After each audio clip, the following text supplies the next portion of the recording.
30 января трагически оборвалась жизнь кандидата исторических наук, заведующего кафедрой археологии Таджикско-Российского славянского университета Фарход Раззаков. 37-летний ученый погиб в ДТП на трассе Айни-Пенджикент, сообщил в Фейсбуке журналист из Пенджикента Хуршед Фазилов.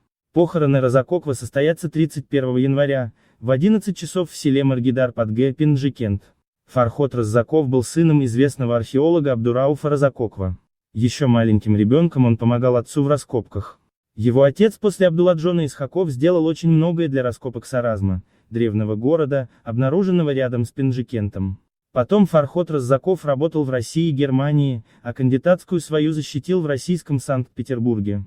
Он был автором десятков научных статей, нескольких рефератов и книг. Таджикский историк Шаров Курбонов назвал роль Фархода Раззакова в таджикской археологии существенным. А директор археологической базы Саразм Нориниса Худайорова назвала смерть молодого ученого крупной потерей для национальной археологии. У Фархода Раззакова остались двое маленьких детей. Покойный был женат на племяннице известного таджикского певца Афзал Шашадиева.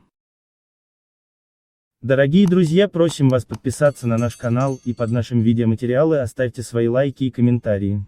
С вами была команда канала «Молодежь Таджикистана».